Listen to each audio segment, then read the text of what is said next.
ಬೇಕು ಅಂತೇಳಿ ನಮ್ಮ ಸನ್ಮಾನ್ಯ ಸಚಿವರಿಗೆ ನಾನು ರಿಕ್ವೆಸ್ಟ್ ಮಾಡಿದೆ. ಅಲ್ಲ ಇವ್ರಿಗೆಲ್ಲ ನಮ್ಮ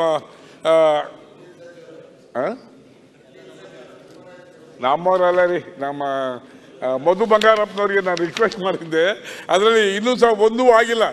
ಅದರಲ್ಲಿ ಬಡ್ಜೆಟಲ್ಲೂ ಸಹ ಅವಕಾಶ ಮಾಡಿಕೊಟ್ಟಿಲ್ಲ. ನಾವು ಮೊದಲನೇ ಆದ್ಯತೆಯನ್ನು ಕೊಡಬೇಕಾದ್ದು ಎಜುಕೇಷನ್, ಹೆಲ್ತು. ನಾವು ಎಜುಕೇಷನ್ಗೆ ನಾವು ರೂಮೇ ಕೊಡದೇ ಇದ್ರೆ ಮಕ್ಕಳು ಓದೋದಲ್ಲಿ 70 ವರ್ಷ ಸ್ವಾತಂತ್ರ್ಯ ಬಂದರೂ ಸಹ ಬೀದಿಲಿ ಕೂತ್ಕೊಂಡು ಕಾರಿಡಾರ್ ಕೂತ್ಕೊಂಡು ವಿದ್ಯಾಭ್ಯಾಸ ಮಾಡುವಂಥ ಪರಿಸ್ಥಿತಿಗೆ ನಾವು ತಲುಪಿದ್ದೀವಿ. ದಯಮಾಡಿ ಇದನ್ನು ಎಲ್ಲ ಮಕ್ಕಳಿಗೂ ಸಹ ಕೊಠಡಿ ಕೊಡಬೇಕು, ಎಜುಕೇಷನ್ಗೆ ಶೌಚಾಲಯ ಕೊಡಬೇಕು.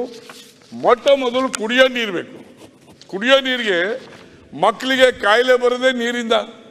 ಶುದ್ಧ ನೀರನ್ನು ನಾವು ಕೊಡದೇ ಇದ್ರೆ ಮಕ್ಕಳಿಗೆ ತಾನಾಗೆ ಕಾಯಿಲೆ ಬರ್ತಿದೆ. ಡಿಪ್ತೇರಿಯಾ, ಮಲೇರಿಯಾ, ಅನೇಕ ಸಾಂಕ್ರಾಮಿಕ ರೋಗಗಳಿಗೆ ಮಕ್ಕಳು ಇವತ್ತು ತುತ್ತಾಗ್ತಾ ಇದ್ದಾರೆ. ಸರ್ಕಾರ ಅದಕ್ಕೆ ಹೆಚ್ಚು ಆದ್ಯತೆಯನ್ನು ಕೊಡಬೇಕಾಗ್ತದೆ. ಇಲ್ಲೇನ ಬೇಕು ಅಂತೇಳಿ ನಮ್ಮ ಸನ್ಮಾನ್ಯ ಸಚಿವರಿಗೆ ನಾನು ರಿಕ್ವೆಸ್ಟ್ ಮಾಡಿದೆ.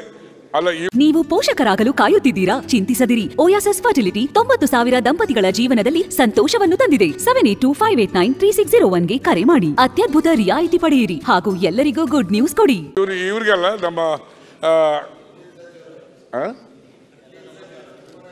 ನಮ್ಮವರಲ್ಲ ರೀ, ನಮ್ಮ ಮಧು ಬಂಗಾರಪ್ಪನವರಿಗೆ ನಾನು ರಿಕ್ವೆಸ್ಟ್ ಮಾಡಿದ್ದೆ. ಅದರಲ್ಲಿ ಇನ್ನೂ ಸಹ ಒಂದೂ ಆಗಿಲ್ಲ. ಅದರಲ್ಲಿ ಬಡ್ಜೆಟಲ್ಲೂ ಸಹ ಅವಕಾಶ ಮಾಡಿಕೊಟ್ಟಿಲ್ಲ. ನಾವು ಮೊದಲನೇ ಆದ್ಯತೆಯನ್ನು ಕೊಡಬೇಕಾದ್ದು ಎಜುಕೇಷನ್, ಹೆಲ್ತು. ನಾವು ಎಜುಕೇಷನ್ಗೆ ನಾವು ರೂಮೇ ಕೊಡದೇ ಇದ್ರೆ ಮಕ್ಕಳು ಓದೋದಲ್ಲಿ 70 ವರ್ಷ ಸ್ವಾತಂತ್ರ್ಯ ಬಂದರೂ ಸಹ ಬೀದಿಲಿ ಕೂತ್ಕೊಂಡು ಕಾರಿಡಾರ್ ಕೂತ್ಕೊಂಡು ವಿದ್ಯಾಭ್ಯಾಸ ಮಾಡುವಂಥ ಪರಿಸ್ಥಿತಿಗೆ ನಾವು ತಲುಪಿದ್ದೀವಿ. ದಯಮಾಡಿ ಇದನ್ನು ಎಲ್ಲ ಮಕ್ಕಳಿಗೂ ಸಹ ಕೊಠಡಿ ಕೊಡಬೇಕು, ಎಜುಕೇಷನ್ಗೆ ಶೌಚಾಲಯ ಕೊಡಬೇಕು. ಮೊಟ್ಟ ಮೊದಲು ಕುಡಿಯೋ ನೀರು ಬೇಕು. ಕುಡಿಯೋ ನೀರಿಗೆ ಮಕ್ಕಳಿಗೆ ಕಾಯಿಲೆ ಬರೋದೇ ನೀರಿಂದ.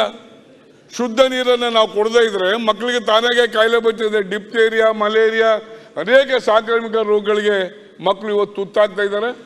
ಸರ್ಕಾರ ಅದಕ್ಕೆ ಹೆಚ್ಚು ಆದ್ಯತೆಯನ್ನು ಕೊಡಬೇಕಾಗ್ತದೆ.